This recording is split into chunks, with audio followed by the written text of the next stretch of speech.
Bonjour à tous, on se retrouve pour un nouvel épisode du podcast de Biblio en compagnie de Mathieu Delaloy. On va parler infobésité, fake news et relations aux médias.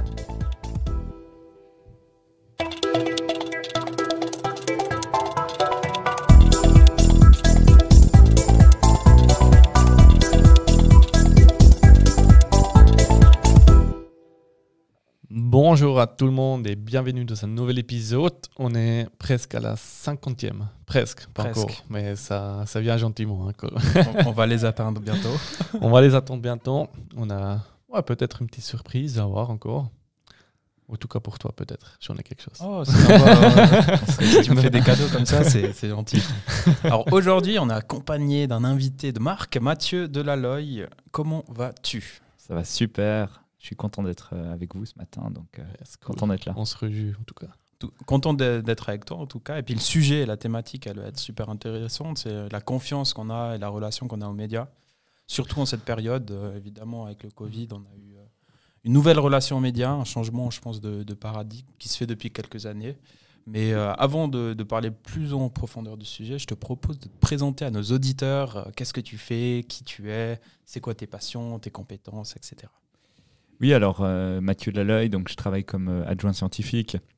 En gros, c'est chercheur au sein de la HESSO Valais, Institut d'informatique de gestion, donc étonnamment un peu plus dans la technique informatique, mais j'ai un passé, j'ai une formation en économie et en fait, je me suis toujours intéressé à finalement l'impact des technologies dans plusieurs secteurs, ce qui m'a amené entre autres à travailler sur le domaine des médias.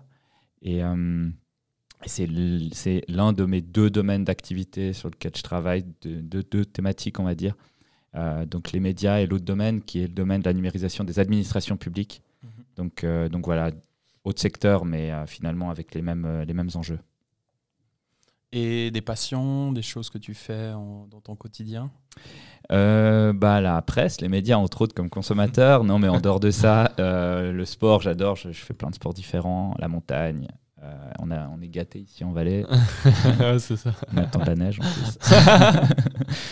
Et voilà, en gros, aussi un peu j'ai eu un passé dans le domaine un peu des startups, créé une petite entreprise en 2013 dans le domaine des études de marché. Donc, encore un autre secteur où on faisait des études de marché. Je m'occupais principalement de la partie statistique, un peu analyse de données. Et donc voilà, il y a plusieurs cascades, plusieurs facettes. Et on essaie de mixer un peu tout ça pour donner des fois du sens. C'est un peu l'idée. Cool. En tout cas, du sens, tu as donné à tes recherches et tes études. On va en parler d'un des projets, mais aussi un peu de toute cette relation aux médias. On a déjà fait plein de sujets sur les médias, les fake news, l'éthique des données. L'éthique des données, on avait fait quelques podcasts là-dessus avec Jean-Gabriel Piquet aussi de la HESSO. Ouais. C'était aussi un sujet assez intéressant. Lui, il a lancé les trucs. Là. Ouais. Je me rappelle que j'étais un peu perdu tout à coup. Là, je dis, on avait parlé de Cambridge Analytica. Peut-être tu peux nous refaire un récapitulatif là-dessus, Robin. Yes, j'essaie en tout cas. Donc, Cambridge Analytica, c'était un grand sujet. Ça fait quoi maintenant ? 1 an, 2 ans ? Ça fait un peu plus. Ça dépend pour le Brexit ou pour. Oui, moi j'ai eu Trump dans le tête. Ok, alors Trump, ça fait 3 ans. 4 ans, j'ai 2018. C'est 2018. Ouais. Donc c'est déjà un moment. En gros, c'était ça en fait que je me rappelle toujours ce TED Talk vidéo de cette fameuse femme-là, journaliste, qui a lancé en fait cette sujet, qui a expliqué justement comment en fait les fake news a fait une tellement grande influence pour justement des élections des présidents ou dans la politique qui rentre dans le jeu.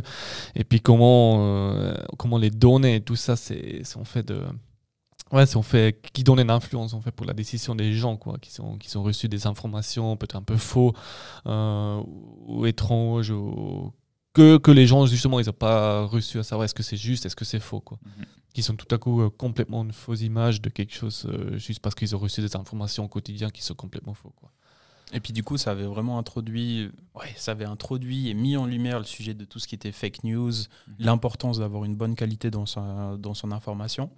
Et puis d'autres sujets qui se sont décalés, par exemple la façon dont les gens consommaient l'information. On n'allait plus forcément sur des médias typiques ou rien que la télé, on voit que les chiffres sont en baisse. Et maintenant, peut-être, on passait plus de temps à s'informer sur Twitter, qui était le média un peu... le réseau social pour l'information à un moment donné. Du coup, ça a vraiment changé plein de choses dans la façon de notre relation avec les informations, comment on les gère. Et ça donnait en fait beaucoup de problématiques, mais aussi d'opportunités, bien sûr. Mais c'était vraiment des problématiques complexes. Et c'est pour ça qu'on a aussi introduit un petit peu l'éthique des données à ce moment-là. Parce qu'effectivement, on a toujours cette loi universelle, je ne vais pas dire universelle, mais de la liberté d'expression, en tout cas dans certains pays, on a la chance de l'avoir. Ah. Et c'est vrai que c'est compliqué. On peut tous finalement, nous, avec notre podcast, produire de l'information, produire du contenu, de la formation. Est-ce qu'on est pertinent? Est-ce qu'on est relevant? Ça, c'est des questions qu'il faudrait se poser à chaque fois qu'on touche à un média. Ouais, puis je pose aussi l'aspect de dire comment les gens vont recevoir l'information, parce que nous, on le diffuse. Comment les gens l'ont reçu, quoi. Ça, je pense aussi que c'est un axe où peut-être les producteurs, les créateurs du contenu se vont poser peut-être la question, est-ce que je m'ai déjà posé une fois la question comment exactement ils comprennent l'information ou qu'est-ce qu'ils font avec l'information. C'est des questions qui sont ressorties un peu ces dernières années, quoi. Ouais. Et du coup, pour revenir à toi, on a eu à un moment donné la chance, on a eu une conséquence qui a été, une pandémie qui est arrivée sur nos têtes. Et une des chances qu'on a eues, c'était de prendre part à un hackathon en ligne, c'est juste. Versus Virus Online. Et puis nous, on a travaillé ensemble, Mathieu. Et puis lui, toi, tu étais dans une autre équipe aussi. C'était dans une autre équipe. On avait tous gagné un prix, je crois, cette fois-là. C'était le projet sur la plateforme pour cuisiner, ouais. Ah, c'était ça. Tu te rappelles, c'est juste. C'était genre une application où tu peux, avec tes pots et tout ça, tu peux créer comme un groupe. Après, tu peux cuisiner avec des caméras à la maison et puis tu cuisines ensemble. C'était un peu ça l'idée, quoi. Oui, et du coup, on a commencé à travailler ensemble avec un groupe de chercheurs de la HESSO sur les fake news, plus particulièrement. Et ce serait intéressant d'avoir un peu ton avis sur comment, finalement, le projet s'est lancé autour des fake news, un peu d'inside, etc. Et puis, ta relation à ce moment donné avec les médias, comment tu t'informais, etc. Ça serait intéressant d'avoir ton point de vue. Oui, c'est vrai, j'ai bon souvenir de notre groupe et tout, et c'était cool. On avait gagné donc le prix, c'était quoi, Fight Fake News, je me rappelle plus, il y avait une thématique. Mais c'est vrai que peut-être pour revenir un peu dans le passé, nous on travaille depuis un peu toujours avec les médias, avec les journalistes. J'étais pas encore à la HES, mais à l'époque, par exemple, le responsable de notre institut, il avait travaillé sur le premier site du Temps. Okay. Donc c'était déjà il y a 20 ans peut-être. Donc il y a toujours eu un passé, une proximité. Et en gros, c'est vrai que le virus, le Covid, ça a mis un peu en exergue un peu tout ça, cette confiance, est-ce qu'on fait confiance ou pas à ce qui est dit sur Internet, etc. Et en fait, en gros, on avait travaillé pendant ce hackathon sur un chatbot qui permettait de pouvoir sensibiliser les gens, donc de leur dire, avez-vous fait attention à est-ce qu'il y a un auteur à cet article, est-ce que l'orthographe est correcte, est-ce qu'il y a des sources. Ça s'appelait SAMS, justement, Source, Authors, Message and Spelling, je crois.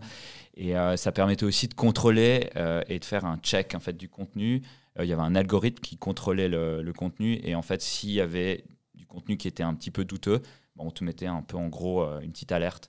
Et ça avait fait aussi le lien avec un autre projet qu'on avait eu quelques années auparavant. On avait développé un algorithme de détection de fake news. Donc voilà, en gros, c'est un sujet sur lequel on travaille qui est vraiment pas simple parce qu'au final, même nous, on a de la peine à les décerner. Donc un algorithme, il aura peut-être encore plus de peine. Donc voilà, c'était une des solutions qu'on préconisait. Et c'était cool, on avait gagné ce prix. Ça avait donné aussi une petite suite avec nos partenaires. Donc on travaille beaucoup avec le Nouvelliste en Valais, un peu SH Media, c'est le groupe qui détient le Nouvelliste. Et, voilà. Okay. Ouais, c'est intéressant en fait, les chatbots au niveau détection des fake news, quoi. C'est ça, en gros, très concrètement, comme on l'avait imaginé, après c'était un peu au stade du prototype, c'était une sorte de plugin à ton navigateur, donc tu es sur ton navigateur web, et en fait, en gros, c'est une extension, une extension, et en gros, tu es sur ton blog préféré, tu es sur ton journal que tu aimes lire, et en fait, tu as ton petit chatbot qui s'ouvre et qui dit « Hey, ciao Robin, as-tu regardé l'URL, as-tu regardé, est-ce qu'il y a un titre à cet article, Ouais, un chapeau, peu ces etc. informations qui fait détecter justement si c'est un bon truc ou pas. Ça suffit déjà s'il y a une date, est-ce qu'il y a un auteur, est-ce que l'URL, ouais, comme tu as dit. Un peu des sources, quoi, des informations de la site. Quoi. Voilà, c'est ça. Est-ce que l'auteur a publié d'autres articles? Est-ce qu'il est connu sur le sujet? C'est toutes ces choses-là.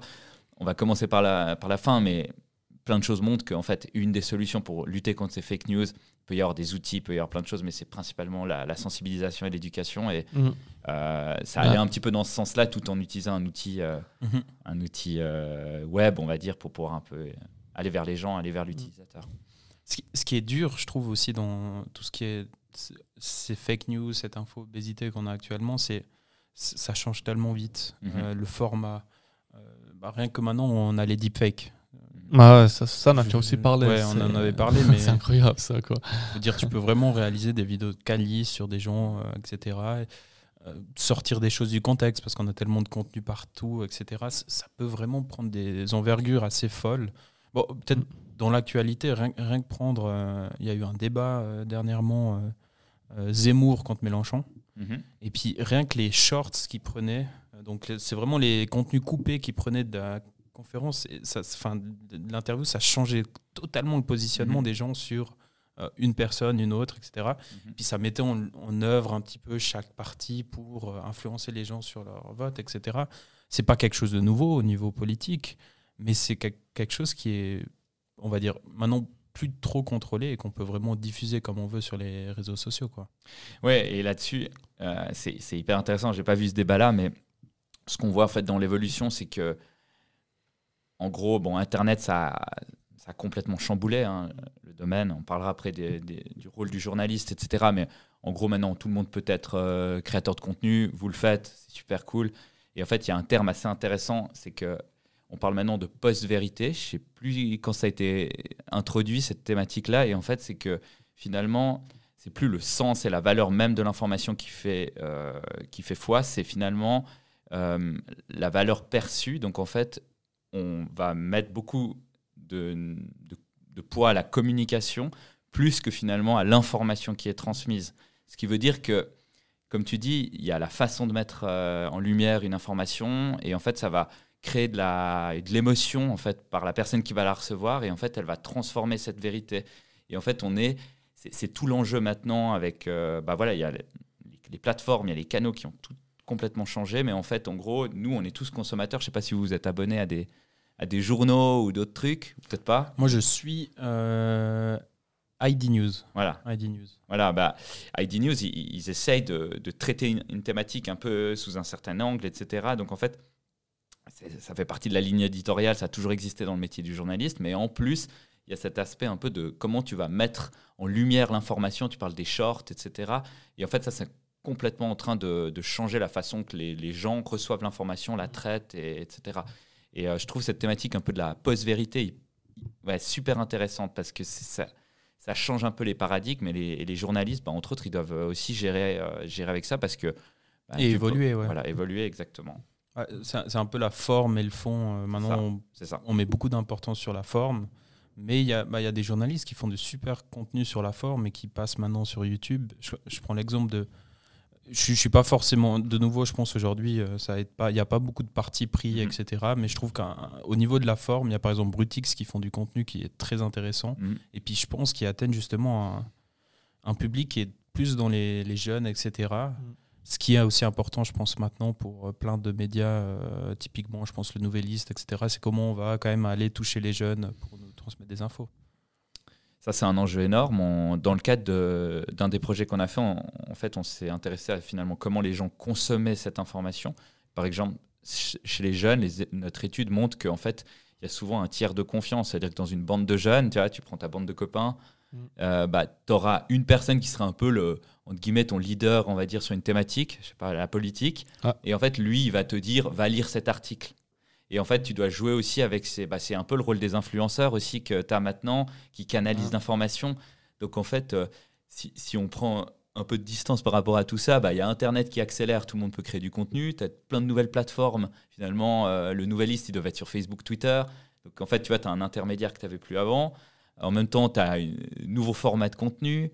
Ouais, il y a tellement de choses qui évoluent et comme tu dis, ça change hyper vite. Et en fait, voilà, c'est un écosystème dans lequel on est, quoi. Ah. La question peut-être, c'est est-ce que ça change trop vite, peut-être?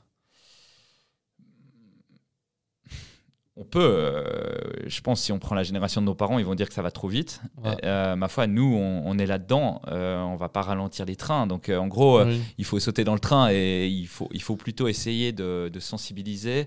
Et c'est pour ça que je parlais de l'éducation, parce que je pense que si les gens ils sont capables de pouvoir décerner une bonne d'une mauvaise information, savoir que ça, c'est un bon réseau, ça, c'est un moins bon réseau, voilà ce que je peux trouver, différencier Wikipédia de l'encyclopédie, voilà, c'est une encyclopédie qui a été validée par des pairs, il y a toute une logique et c'est hyper intéressant. Si on revient sur le virus qui polarise énormément, c'est que maintenant l'avis de ta voisine de palier, il est aussi important que l'avis d'un scientifique qui, lui, a eu un processus avec une validation par les pairs, donc des gens du même domaine, et après il y a il y a une défiance par rapport à tout un secteur, et en fait là, des fois tu marches un peu sur la tête, tu te dis bon, mais en fait, qui est-ce qu'on fait confiance? Et là, on revient sur le tiers de confiance qui est souvent peut-être quelqu'un de ta famille, tes proches, tes amis, et qui vont faire l'intermédiaire pour comme traduire l'information. Donc voilà, pour répondre à ta question, je pense que oui, ça va vite, mais il faut y aller, quoi. Ouais, il faut y aller, quoi. Je pense que c'est intéressant, tu as touché 2-3 fois le mot de l'éducation.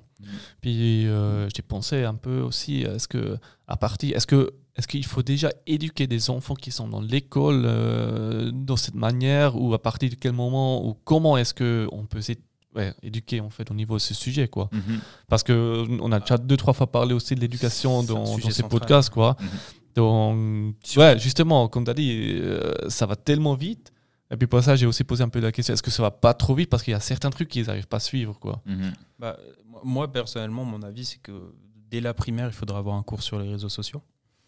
Je veux dire, il y a tellement d'impact, l'harcèlement, etc., moral, qui est fort, l'information, ce qu'on publie, ça reste à vie.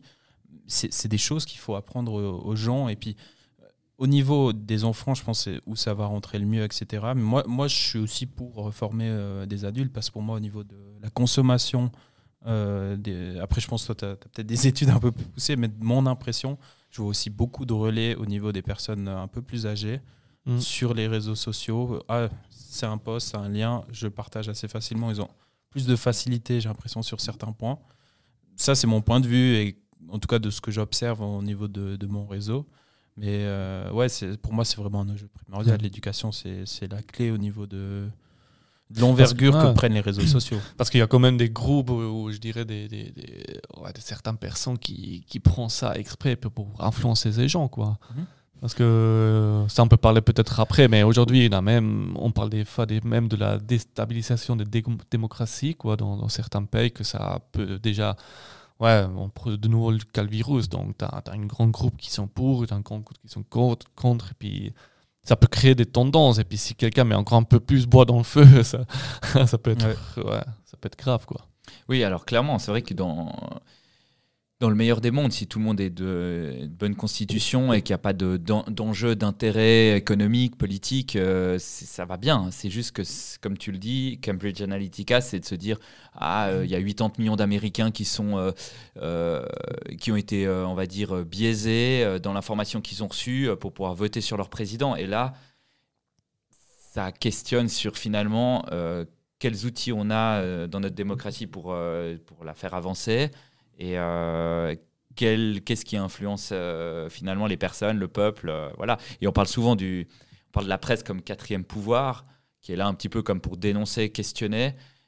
C'est ça qui est intéressant là-dessus. Et là, c'est un des enjeux, c'est de se dire, voilà, si on fait plus confiance aux journalistes, mais qu'on fait plus confiance à n'importe qui peut créer du contenu, quelle place on donne. Et c'est exactement sur le projet sur lequel on avait entre autres travaillé, c'était de se dire, est-ce qu'on peut avoir une sorte de label qualité, comme un label bio, sur un contenu journalistique, ce qui veut dire qu'il respecte une charte de déontologie. En gros, le journaliste, il respecte une charte comme le médecin.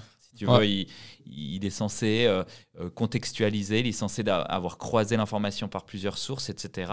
Mais le problème en même temps, c'est que le journaliste, il est dans l'urgence parce qu'en fait, Internet, tout va très vite. Donc en fait, c'est soit tu publies tout de suite, soit tu es relayé, tu as moins de clics, tu as moins de revenus publicitaires. Et voilà, je pense que vous comprenez bien le truc, quoi. C'est compliqué, quoi. Donc, quelle est la place du journaliste, des médias maintenant dans l'information, à ton avis? Donc, vous avez travaillé dessus, peut-être nous parler un peu de ton projet et puis contextualiser ça. Ton projet. Alors, pour moi, il a un rôle essentiel et sa place, elle doit être vraiment défendue. Après, c'est clair qu'il doit aussi apprendre à évoluer avec son temps. Un exemple qui est intéressant, c'est qu'avec le développement d'Internet, en gros, on s'est dit... Les journaux, je ne sais pas si vous vous rappelez, mais à l'époque, tout était gratuit sur les apps, sur les sites, etc. Et en fait, d'un coup, ils ont mis un paywall où en fait, tu dois payer des fois 2 francs l'article. Vous voyez, et en fait, pour le consommateur, il n'a pas compris. Et en fait, c'est frustrant des fois. On a tous vécu, quoi. Toi, tu es sur ID.news, tu as ton abonnement, ça va, mais si tu veux avoir un article du Temps, tu dois avoir un autre abonnement. Et typiquement, pour moi, ce n'est pas un très bon exemple de comment ils ont géré la numérisation. Mais voilà, il y a des réflexions pour un peu améliorer ça. Mais la place vraiment du journaliste, elle doit être défendue. La liberté de la presse, c'est clair qu'elle doit être aussi défendue. Et en fait, je pense qu'on doit aller dans ce sens-là.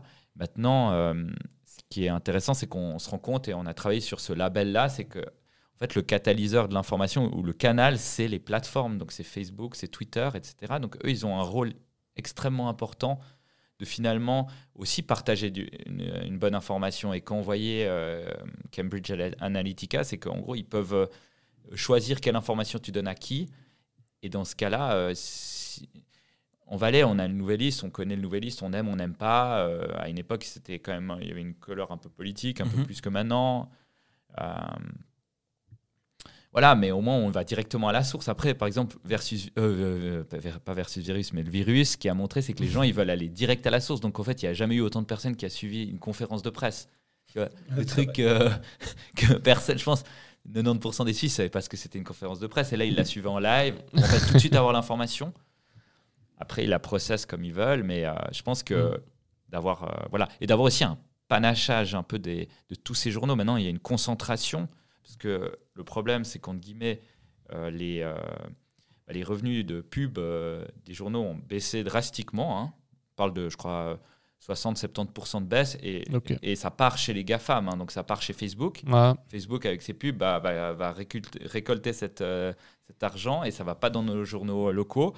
Ce qui fait que l'économie. Voilà, exactement. Ce qui fait que les journaux, en gros, ils se regroupent. C'est-à-dire que tu as des gros groupes, 4-5 groupes. Des monopoles, quoi. Tu as des monopoles et tu as une polarisation. Après, tu as un seul type d'information. Tu vois, un journal plutôt de droite, un journal plutôt de gauche. Et je pense qu'en fait, à l'époque, on avait un peu plus de diversité. Et les gens, ils préféraient, tu vois, ils allaient lire plutôt ça parce que c'était plutôt à droite, ça plutôt à gauche. Et ça, c'est, je pense, très important de défendre ça. Et ça, c'est, la place du journaliste, la place elle est extrêmement importante. Ouais, et puis c'est... On a parlé avant, c'est justement un sujet aussi d'actualité en Suisse en ce moment, quoi, parce qu'on a eu des votations au niveau des médias, quoi. Parce que c'est exactement ça qu'eux, ils aimeraient protéger, justement, que des fonds, ils vont aussi dans les médias régionaux ou des petits médias, et puis pas justement dans les grandes institutions et tout ça, quoi. Donc je pense aussi ça c'est une bonne question, et puis à voir comment ça va être. Quoi. C'est un sujet assez complexe qui divise aussi, ça on a dit avant.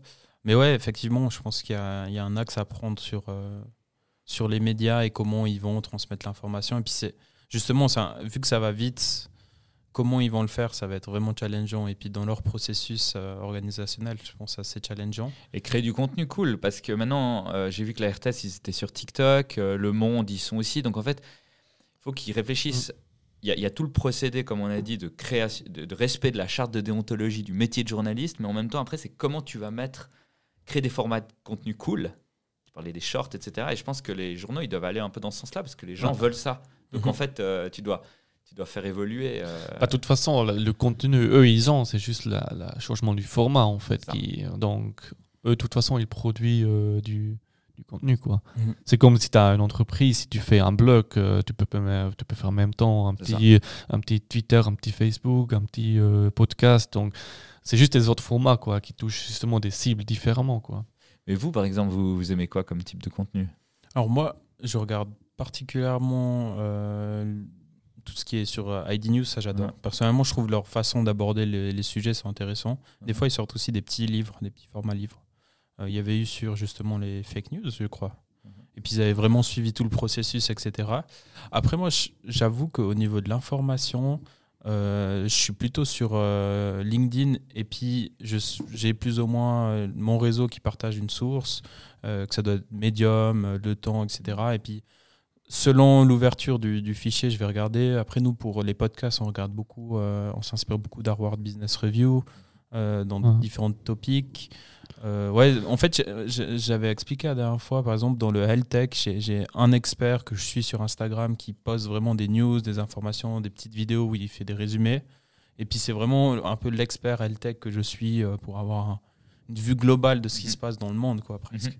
Mais ouais, je m'attache souvent à une personne ou deux. Puis je trouve, là, on avait parlé aussi dernièrement d'un Français qui fait de l'information, pas de l'information, il fait du coupage d'informations. Donc c'est Hugo Decrypt qui fait sur Instagram, qui fait des millions de vues. Je veux dire, au niveau de transférer des informations, des news, c'est 3 phrases, mais les gens, ils savent ce qui se passe pendant la journée, quoi, en France. Donc ça, je trouve intéressant, personnellement. Moi, j'ai 2 différents axes, je veux dire. Une fois, c'est vraiment short et puis pertinente. Donc, je vais chercher des sujets d'actualité assez short, justement, dans les vidéos des médias, genre 5 minutes, parce que je n'ai pas forcément toujours le temps pour lire des articles profondants. Après, j'ai quand même, je m'informe pas mal des sujets un peu plus approfondis. Si quelque chose m'intéresse ou quelque chose que je veux savoir, je vais... En fait, c'est presque 90% de YouTube, quoi. Ouais. Donc j'ai un cercle quand même des personnes que je suis déjà depuis longtemps, quoi, que je sais que l'information et tout ça, elle est vraiment bien, quoi. Et puis eux, ils sortent des...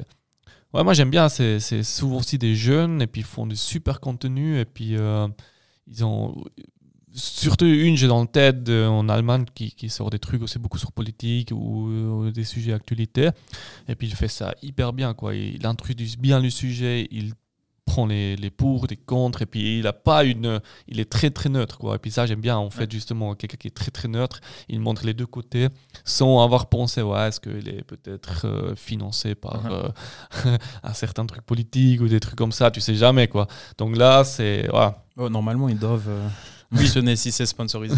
C'est hyper important. La transparence, Mais c'est vrai que c'est intéressant parce que en fait, les gens, depuis toujours, il y a eu, on va dire entre guillemets, les gens ont toujours détesté les journalistes parce qu'il y a toujours eu une connotation politique ou une connotation. Et ça, finalement, pour moi, c'est pas un problème parce que c'est assez sain. Ce qui est important, c'est d'avoir toujours les deux côtés. Et l'information. Ouais. Et l'information, et en fait, d'avoir l'esprit pour pouvoir questionner et de se dire, est-ce que finalement, là, j'ai tout, ou est-ce qu'il faudrait que j'aille voir... un peu finalement comme le petit livret qu'on a quand on doit aller voter, on a le pour, le contre, les arguments. Et en fait, je pense que les journalistes, et ils vont le faire, et ils le font déjà, c'est d'essayer de contextualiser et de mettre plusieurs sources. Et ça, c'est assez intéressant. Après, on voit que par exemple, la télévision, et ça on l'a vu dans certaines études, c'est que la télévision, elle est venue par le service public. Donc service public, argent public, donc neutralité. Mais en fait, historiquement, c'est pas comme ça que ça a été... Que le travail du journaliste a été amené, en fait. Il y avait des partis qui avaient chacun leurs journaux. Et en fait, en gros, c'est un des challenges. On paye CERAF, on a une redevance. Et je pense que là-dessus, il y a un truc où aussi ça évolue et il n'y a pas un juste ou faux. Et après, ce que je trouve intéressant en vous écoutant, c'est qu'il y a un mélange finalement de sources, des médias, il y a un mélange de canaux, Medium, YouTube. Et en fait, c'est tout ça qui se mélange et je pense qu'on est là-dedans, quoi, maintenant. Mais je pense peut-être à certaines informations que tu vas chercher plutôt sur YouTube parce que tu sais que tu as besoin peut-être un peu de contenu visuel ou justement si quelqu'un veut apprendre des cours mathématiques par exemple, tu vois de la formule qui écrit, c'est mieux d'écouter ça par un podcast, je pense, parce que c'est un podcast qui commence à m'expliquer la formule, je suis perdu, quoi. Tu vois. Non, mais par exemple, aussi podcast, moi ça m'arrive, même les contenus YouTube, le regarder en mode podcast, je mets juste le son et puis je le mets à 1.5 et puis je l'écoute comme ça en fond et puis ça m'arrive assez souvent de revenir en arrière parce que j'ai loupé une partie, que j'ai eu un mot que je me suis dit c'est pas mal ça, je vais réécouter. Ça Après, dépend aussi un peu le lifestyle que tu as. Ouais. Si tu es beaucoup en trajet, tout ça, c'est les podcasts ou c'est les clair. audiobooks et tout ça, c'est quand même vachement intéressant. Mais après, si, ouais, ça beaucoup de dépend. facteurs, ouais, il y a Ouais, beaucoup ça de dépend. facteurs pour savoir comment tu utilises Ouais, clairement. Et du coup, comment on labellise une news, une information? C'est quoi Ouais. les critères? Alors, il y en a beaucoup. En gros, on avait une 50aine de critères différents. Après, tu les pondères. On a parlé de... En fait, on les avait catégorisés. Donc, par exemple, ce qu'on proposait, c'était de... Il y avait un critère, c'était sur l'organisation en général. Donc, par exemple, est-ce qu'il y a une transparence sur le financement du média? Est-ce que sa ligne éditoriale est clairement explicitée? Dans le sens, on est plutôt positionné sur un contenu économique, avec un positionnement plutôt à droite, blablabla. Après, il y avait tout un mécanisme sur finalement la partie en fait, de la rédaction. Donc, en gros, quand on parle d'une maison de presse, on a beaucoup travaillé sur la presse écrite, hein, mais c'est finalement un peu le même questionnement pour les autres radios, télé ou autres. Il y a toujours une rédaction qui va donner une direction, qui va prioriser les sujets, les thématiques. Et là, il y avait aussi des réflexions sur comment est-ce qu'il travaille. Et après, il y a évidemment le journaliste. Et là, on parlait des sources. Est-ce qu'il a contrôlé? Est-ce qu'il a mis plusieurs 3-4 sources dans la rédaction de son article? Il faut savoir, et ça c'est assez intéressant, si vous allez sur si vous lisez la charte de déontologie du journaliste, je crois que sa première mission, c'est de chercher la vérité. Et en fait, je pense qu'on est... Voilà, on n'est pas toujours là-dedans. Quand on parlait de cette post-vérité, c'est que des fois, on va faire du clic, de la com, parce que ça ramène de l'argent. Et on n'est pas toujours dans la recherche de vérité. Et en fait, je pense qu'il faut des fois remettre ça. Et je sais que, par exemple, si je ne dis pas de bêtises, même en Valais, ils essayent au niveau du Nouvelliste, par exemple, d'expliquer comment le journaliste travaille. Et ça, je pense que c'est assez intéressant. Et pour finir, voilà, après, il y avait un petit check du contenu, de savoir est-ce que le contenu est original. Parce que nous, ce qu'on essayait de labelliser, c'était le contenu journalistique original et de pouvoir le tracer comme ça. La personne, elle peut revenir à la source, tu vois. Parce que souvent, le contenu, il est retravaillé, repris, comme tu dis, après peut-être par un blogueur, etc. Et qu'on puisse un peu retracer cette information à l'image un peu des publications scientifiques. Tu sais, chaque publication a un numéro unique. Ouais. Les gens sont cités, c'est comptabilisé. D'aller un peu dans cet esprit-là. On se rend compte que c'est quand même assez complexe et en fait l'énorme enjeu par rapport au label, on pourrait l'imaginer au niveau du Nouvelliste ou peut-être au niveau du groupe ESH, mais après comment tu vas le faire? Tu vas faire en sorte que le groupe, je sais pas, la SSR le reprenne, Tamedia, Equipresse, et là ils sont en concurrence. Et après au niveau mondial, il y a des travaux, par exemple le Trust Project, vous pouvez aller voir, il y a des travaux là-dessus. Il y a des travaux aussi au niveau des plateformes. Donc Google, Facebook travaillent pour essayer de crédibiliser le contenu parce que, en gros, eux, si le contenu sur leur plateforme n'est pas de qualité, les gens vont partir. Donc, c'est tout l'enjeu. C'est pour ça que leur algorithme, ils essaient de l'améliorer. Facebook pour essayer d'avoir du bon contenu, de censurer les propos haineux. Mais après, on parle de liberté. Donc, c'est toujours... Il n'y a jamais complètement juste, complètement faux. Il faut trouver un peu l'équilibre, quoi. Ouais, ça c'est le rôle de Laetitia un petit peu. C'est ce qu'on dit à chaque fois. Il n'y a pas de juste ou de faux, etc. C'est très complexe. Le mot, c'est complexe. Il y a beaucoup de sources, beaucoup de flux, beaucoup de positionnements, de lois de pensée, etc. qui rentrent en compte dans tout ce qui est journalisme et partage de l'information. Et ça, je trouve, c'est ce qui rend l'enjeu primordial et tellement complexe. Et c'est pour ça que je pense vraiment l'axe de l'éducation, faire comprendre qu'il y a tout ça derrière, c'est essentiel. Clairement. Ouais. Et la confiance, elle se gagne pour moi. Donc, entre guillemets, je pense qu'il y a eu des choix et des pratiques qui n'ont pas été toujours justes. Si on parle des journalistes, typiquement, et je pense qu'il y a un moment, il faut se recentrer sur la qualité, valoriser leur travail. Et en fait, de fil en aiguille, ils vont gagner cette confiance auprès des gens et les gens vont l'avoir. Et c'est finalement peut-être pas un label qui va sauver ça. Même chose pour les scientifiques. Si vous avez vu le film Don't Look Up, je ne sais pas si vous l'avez vu avec DiCaprio, voilà, c'est exactement ça. Et... Ouais, j'ai commencé. Je t'en avais déjà parlé.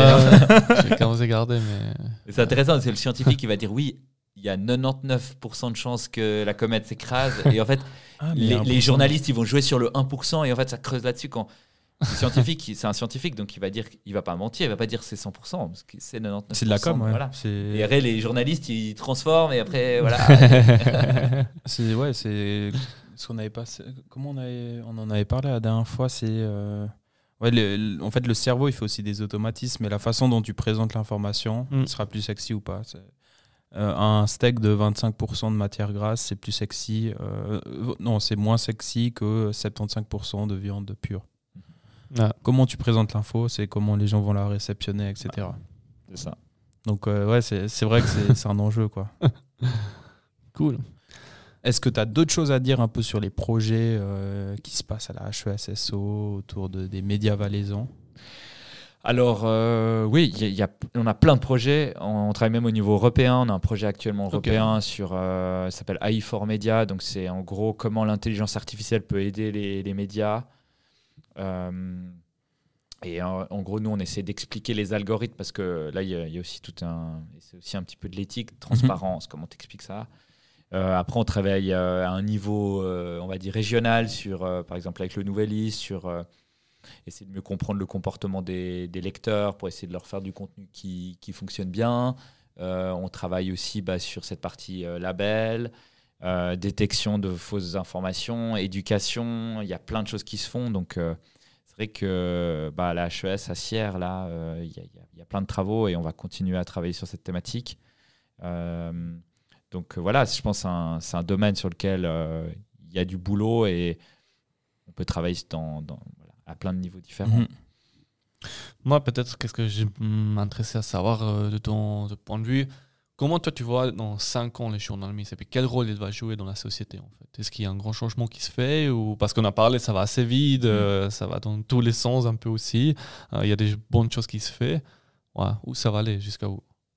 Est-ce que tu as une réponse en fait? J'ai pas une boule de cristal, hein, mais à mon avis, la prise de conscience, elle est là. Donc, la place du journaliste, elle va s'adapter. Ils vont mieux s'adapter aussi aux consommateurs. Après, maintenant, comme tu dis, il y a beaucoup de bruit, beaucoup de gens qui font pas mal d'informations. Je pense qu'au bout d'un moment, les gens vont se concentrer. Je pense que ça sera encore plus en ligne, malgré le fait que le papier reste quand même très important. Hein. Le groupe ESH Media, ils ont fait un nouveau centre d'impression énorme à monter, ultra moderne, dans le sens, il y a encore de l'investissement au niveau du papier parce que les gens continuent à le consommer sous ce format-là. Et je pense que les journalistes vont se concentrer sur un contenu de qualité. Il y aura 2 types de presse, je dirais. Il y aura la presse un peu en mode BFM TV continue pour les francophones, je ne sais pas comment c'est. Et de l'autre côté, il y aura la presse un peu de qualité, travail, comme tu as dit. Il y a des médias qui vont un peu avoir un angle un peu original sur certains sujets. Et je pense que ça va aller dans cet angle-là. Et la finalité, c'est qu'ils vont s'adapter au niveau du format, faire des formats cool qui plaisent aux jeunes. Et je pense que voilà. Et pour répondre à une des premières questions, je pense que l'éducation, moi je te rejoins à fond. Il faut aller. On essaie tous de rentrer dans la tête des enfants à l'école, mais je pense que l'aspect information, éducation, il est essentiel, hyper important. Puis ça ressort dans quasiment tous nos podcasts quand on parle de digitalisation, réseaux sociaux. Parce qu'il y a des vrais risques, il y a des vraies opportunités. Hein. Comme on le dit à chaque fois, c'est par exemple TikTok qui est arrivé, il y a des nouvelles stars, des nouvelles façons de communiquer, ça ramène du monde, c'est des magnifiques opportunités, mais tout réseau social a son côté sombre derrière, et c'est comment tu informes dessus, tu dis ok, il y a ça, prendre en compte qu'il y a ça, etc. L'algorithme, comment il fonctionne, je trouve vraiment que c'est pertinent de faire maintenant des formations là-dessus. Ok. Yes. Est-ce que tu as d'autres points à apporter, Mathieu? Voilà, non, mais merci en tout cas, et c'est super cool, je trouve, de votre part de traiter de ce sujet. En plus, un sujet d'actualité, vu qu'on va voter bientôt dessus. Mais voilà, l'objectif, c'était pas parler de politique, c'était plus de parler de fond. Et je pense que, en tout cas, vos podcasts, ils sont super chouettes. Merci. Et merci de l'invitation. En espérant qu'ils sont bien sur le fond et la forme. Exactement. Parce qu'on doit aller chercher aussi des gens. C'est ça l'enjeu, quoi. Non, c'était cool, c'était un plaisir de t'avoir, puis de voir que les actions après le virus hackathon se mettent en place, c'est quand même cool, c'est assez sympa de voir ça. C'est joli ça. Ok. Super. Alors, merci à toi, et puis aussi merci à vous, chers auditeurs, on peut dire. Vous pouvez nous retrouver sur tous nos réseaux sociaux, donc LinkedIn, Facebook, Instagram, et bientôt un nouveau compte TikTok, mais surtout on est disponible en audio sur 9 plateformes et en vidéo sur YouTube. Et puis si vous allez garder cette vidéo, on a oublié de dire, on est oui. dans un nouvel endroit. On est dans une chambre chez Moxie à Sion. Alors, allez regarder sur YouTube, c'est vachement chouette. Et puis, merci à eux aussi pour fournir ces locaux, quoi. Merci à tous. Merci. Ciao, ciao. Ciao, ciao. Merci.